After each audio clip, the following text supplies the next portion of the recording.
hello. Today we're not out in the country but in the heart of Newcastle, and we're going to look at some old familiar buildings that you'll recognise, but I hope that through the eyes of our camera you'll be seeing them in a new way. They're old buildings, they're old friends, you might say, if buildings can be friends, and I think they can be.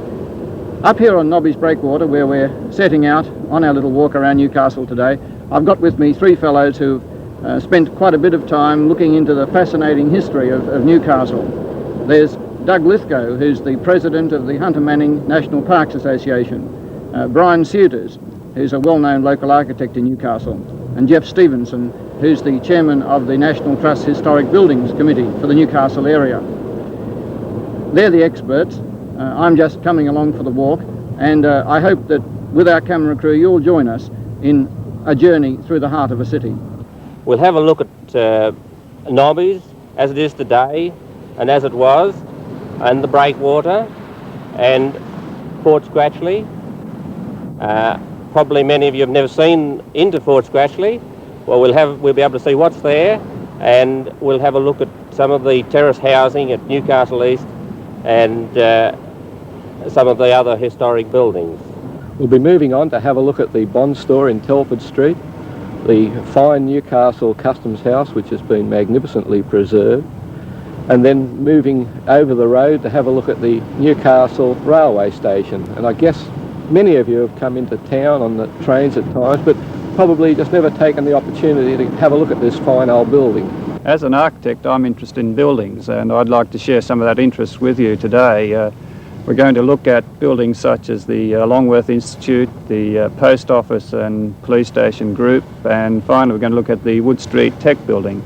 Now, all these buildings not only have an architectural quality, but they also reflect something of the social and historical character of the city and its development. Well, we start our journey with Doug Lithgow describing the earliest journey of all, Captain Cook coming up the New South Wales coast in 1770.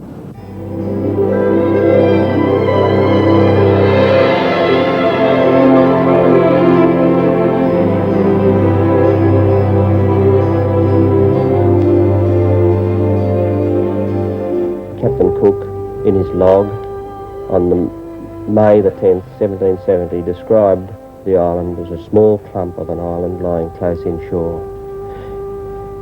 When Cook noted this in his log, the island was twice its present height, that is 203 feet high. The removal of this most distinctive landmark caused a storm of public protest, naturally, and the demolition was halted after a public protest meeting held in Newcastle on June the 21st, 1854. Sailing ships, as they came under the lee of the island, would lose steering way and drift across onto the oyster banks. The development of the steamship has made it quite unnecessary to remove Nobby's. And in fact, today Nobby's is used as a signal station, in fact, and an aid to navigation. Nobby's, unfortunately, has never had the care that was truly due to it as the symbol of Newcastle. And nor has Macquarie's Pier, which connects Nobby's Island with the mainland, been looked after in any way by the authorities.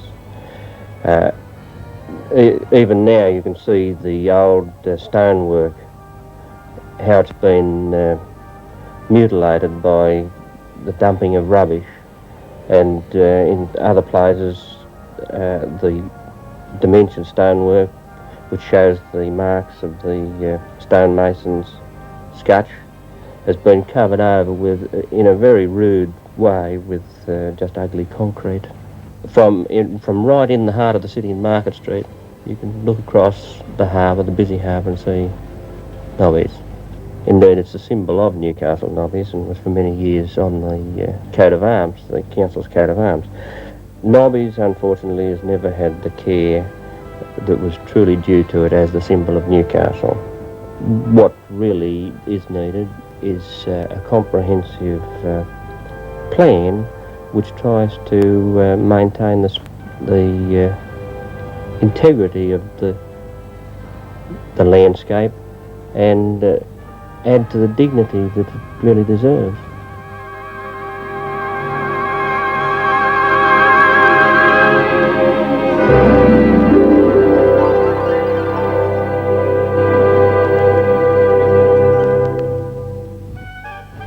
Boatman's Row is an excellent example of English terrace architecture. Its simple lines are really quite exquisite, and this building was built in 1892 to house the rowers that manned the lifeboats that went out to save ships off Newcastle in heavy storms.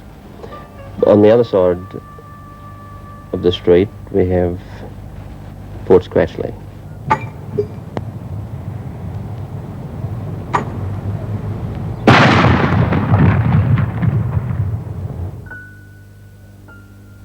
From the earliest days, guns were in position on this hill, which was known as Allen's Hill at the time, and it was originally the harbour master's, the site of the harbour master's cottage. A beacon was established on the hill in 1822, which was fired from coal, which was actually mined from underneath the beacon. And Newcastle's first export of coal was taken from Allen's Hill in 1799. Nobbies, the breakwater, the Boatman's Row and the area of the foreshore there comprise a most distinctive historic area.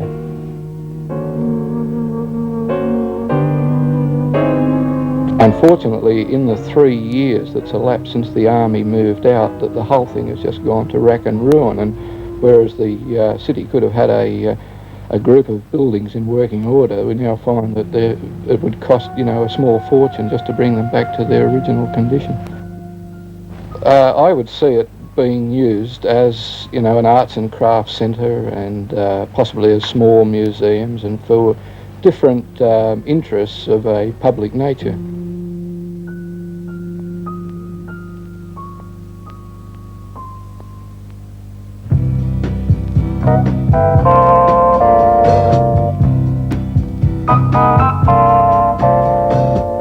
The building was originally constructed in 1888 for the Earp Gillam Company.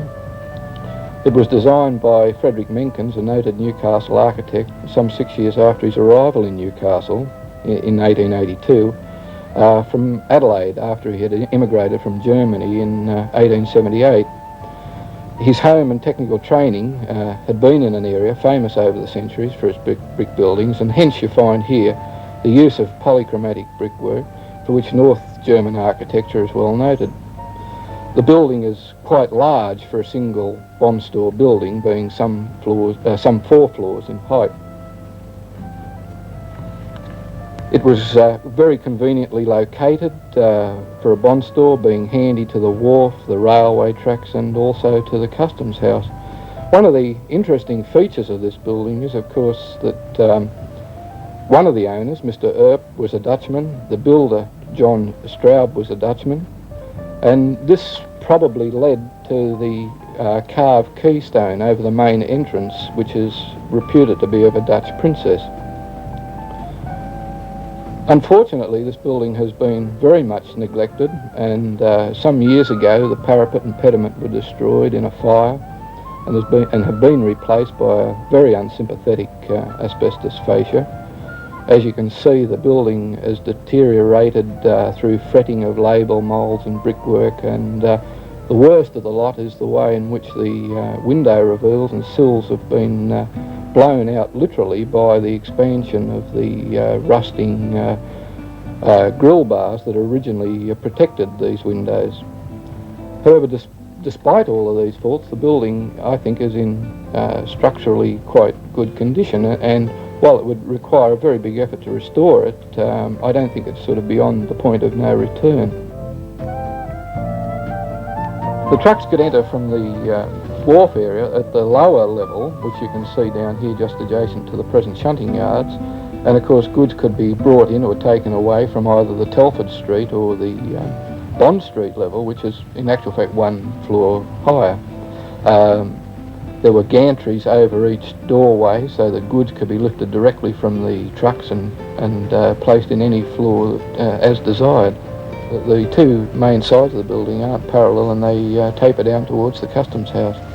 I think that this building in this location and being on the edge of the recreation, or the proposed recreation area on the site of the shunting yards, would naturally lend itself to some sort of public or semi-public use, or some semi-institutional use, such as a museum, and of course its vast size would make it absolutely ideal. Buildings of this size are just hard to come by.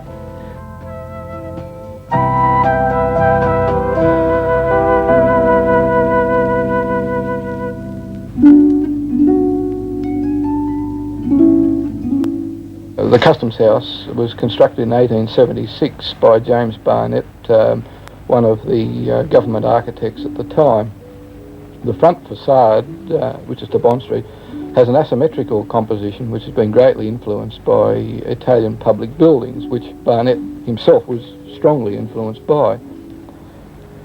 Here again, as in the Bond store, you can see the use of contrasting brick colours, which actually greatly influenced both English and Australian architects of that period. You can note in particular the use of salmon and light yellow bricks, and in particular the use of black and light yellow bricks alternatively to form the window heads.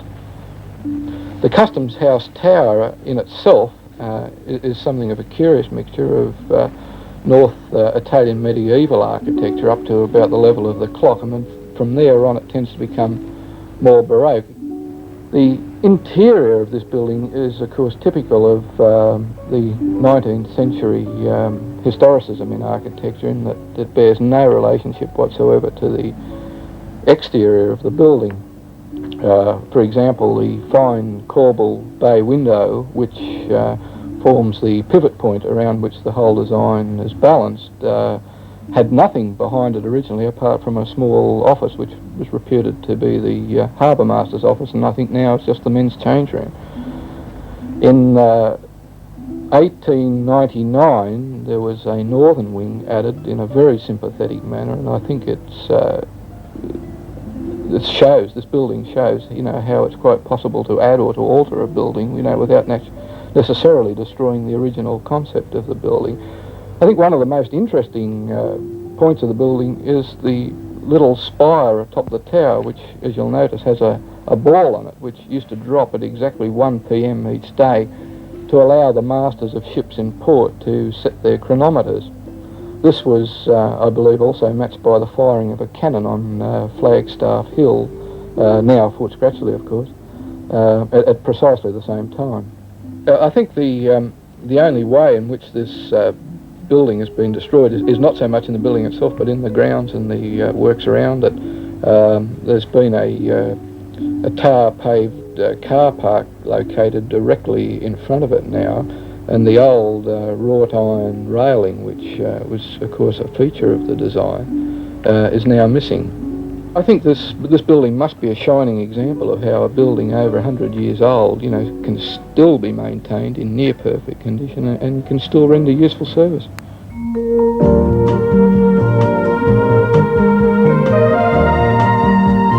The Newcastle railway station in its original form was completed around about 1872. It was a very functional concept like that of its contemporaries in New South Wales. But the most interesting point of the station was that it was designed as a one-sided station consisting of a long, narrow complex of buildings with a single platform on one side and a street on the other.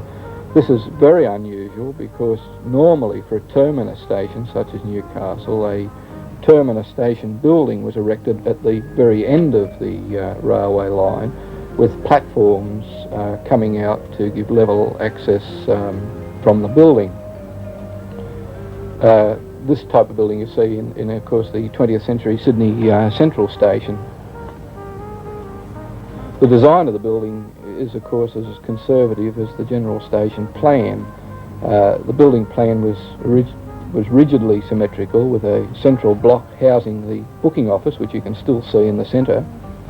and with various waiting rooms and refreshment rooms on either side, which are again flanked by wings containing ladies' waiting rooms and a larger refreshment room, and then further out on either side of the central axis were toilets, and then again various office buildings housing railway functions and offices, etc. Of course, this strong symmetrical arrangement was fairly typical of classical English railway stations of the 1840s. Originally, of course, it was a very beautiful building, but such rigid planning is difficult to enlarge or adapt. If, of course, it had been a terminus station, there would have been more land available, and therefore the planning could have been much more flexible. However, by 1896 it was already found to be far too small. At the western end, the only two-storey building that you can see there at the western end was altered to provide an enlarged refreshment area and a kitchen complex as well on the ground floor, and the upper floor was converted or constructed to house overnight accommodation. Of course, whilst the designer abandoned the symmetry of the whole station, he did make some effort to try and keep the new work in harmony with the existing. The whole complex was completely linked together by a veranda, which was held up by some very elaborative and very decorative cast iron brackets that you can see along the platform.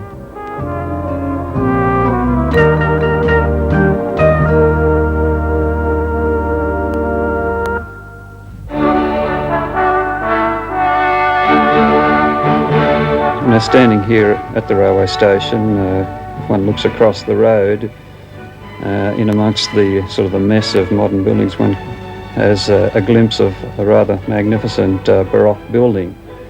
No doubt many weary travellers as they enter Newcastle seek some sort of relief to the grime and derelict sort of conditions, and it's only a matter of looking across the road and we see this Longworth Institute. Now, it's a very exciting building because this building was designed by Frederick Menkins. And again, probably most people would say, who's Frederick Menkins? Well, as an architect, I'm very conscious of Frederick Menkins because he did a lot in this city. He came here in 1882 with very little backing except his own ability. And in the space of 25 years, from 1882 to 1908, he built up a magnificent practice.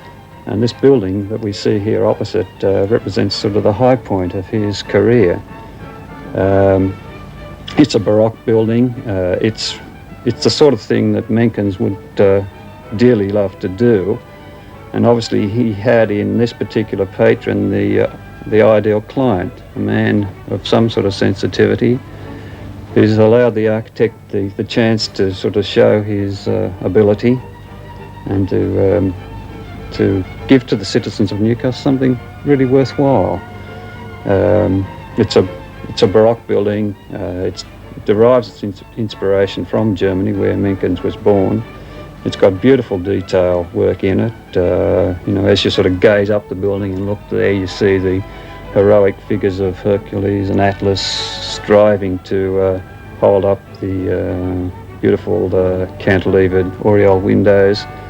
Then as you continue gaze up, you see the striking figure of Commerce holding the sphere, which one would like to think symbolises the prosperity of the city. There's a lot that you can see in this building, and the tragedy of it is that we tend to just pass it by and not see it. And if we look at this example, we see that we've combined here the commercial with the aesthetic. Mr. Woods obviously took some pride in the buildings that he had built for him. He's allowed the architect to use his art. He's allowed the architect to express the spirit of the age. The building is in the ruling style that was abroad at the time. It's a Queen Anne building, and it shows that within sort of the commercial development, it's still possible to have some sort of respect for things that are beautiful.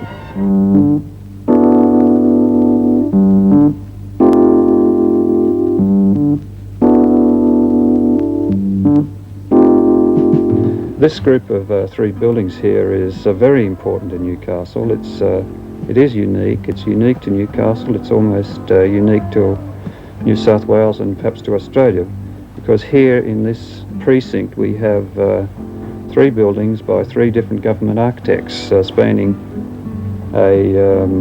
well over half a century. We've got, starting say from the post office corner here, we have a building in high Renaissance style designed by the government architect Vernon, Walter Liberty Vernon, no less. He was the government architect at the time. He was obviously impressed by the Italianate style. It's a replica of Palladian architecture, which was all the rage at that time. It's a beautiful example. It's beautifully built. There's loving details. The craftsmanship is excellent. You know, as we looked along the floor here, you see this beautiful mosaic pattern of sort of a living example of craftsmanship. You know, we only have to sort of compare it with what's been done later. You know, out on the footpath we see the crudity of our attempts at patching up pavements. You know, it's well for us to compare these things and just see how insensitive we are today. Now, if we go further down, we've got the police station, which is an example of Mortimer Lewis's work. It was built initially as a single-storey building back in 1840. Later on, it was extended to a 2-storey building, and the second storey was added by Vernon. It's a fairly simple colonial building, and the contrast is quite marked between the richness of the Palladian architecture of the post office and the simplicity of the colonial architecture. Then further along we've got the group which we now call the Public Works Department, which is actually linked with the CIB. Now here we've got an example of James Barnett's work, another government architect. The building on the corner was originally a post office. Here we've got an example of 2 buildings built at different periods. There's been an attempt to link them up. If you look along, you'll see a string course which connects the old post office building with the CIB building. There's been modification to the original post office building. The Gothic windows have been changed to a round arch, and the keystones have been elongated to link up with a string line. The two buildings, I mean, to the average person looking at them, they look like they would have been built at the same time. But that's a compliment to the architect, because he's been able to marry the two together. He's not destroyed one in putting the other there. And you know, so often we look around the city and you see how much we destroy the things around us by just an insensitive approach to building and to the texture of the city.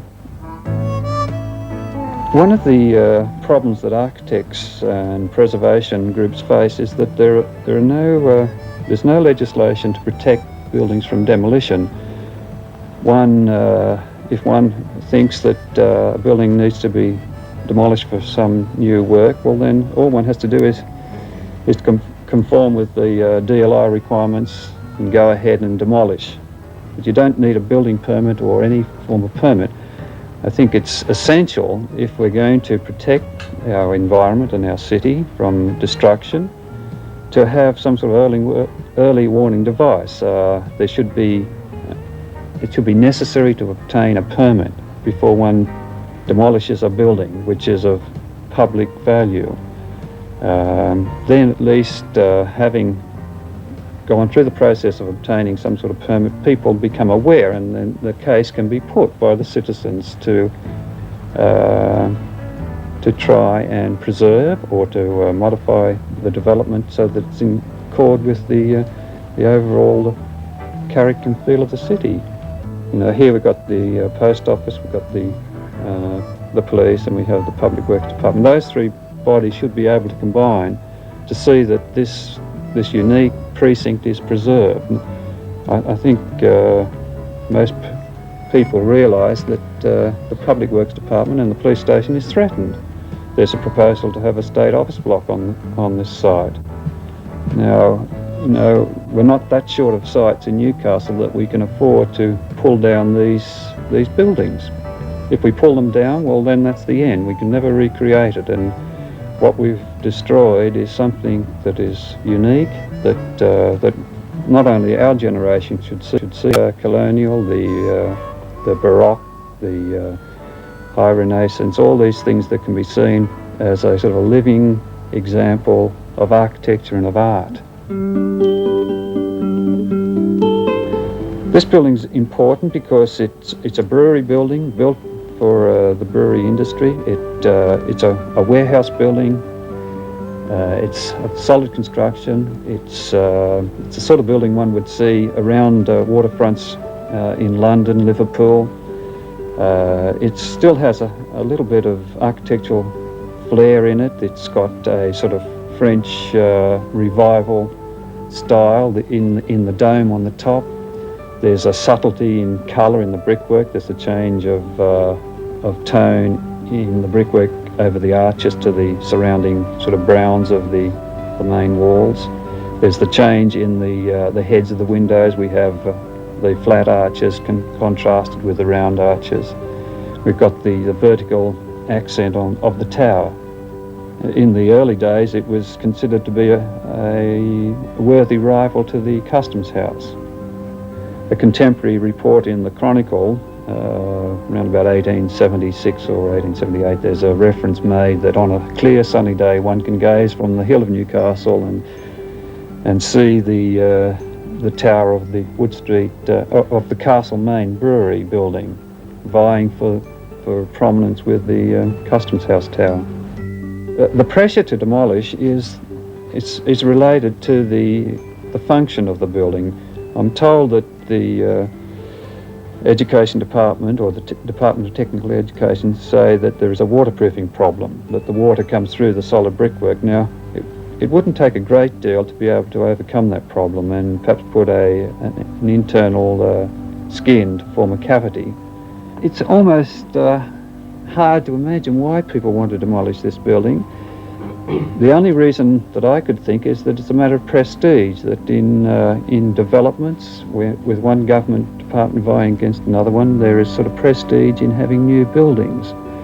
But you know, I think it's worthwhile putting the point over that there can be more prestige in preserving buildings and incorporating old buildings with new buildings.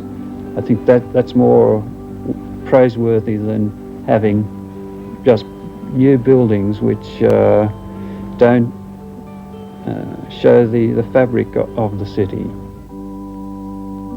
I think the chances of saving Wood Street are very remote. I think in the order of 100 to 1.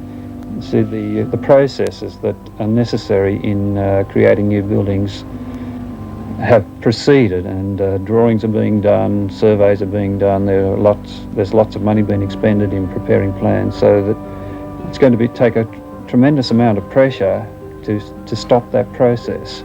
I think the only way that these buildings could be saved now is by public pressure, by the people saying that we don't want our city destroyed, we want to retain our heritage. We place a great deal of importance on the character that these buildings give to our city. And it's only through public pressure that these buildings will be saved. In just the same way as in 1850, public pressure came to bear to prevent Nobbies being demolished down to sea level. Same thing happened in the 60s with Blackbutt. It was public pressure that's prevented the road going through the park. And that's the only way I see that, that these buildings could be saved.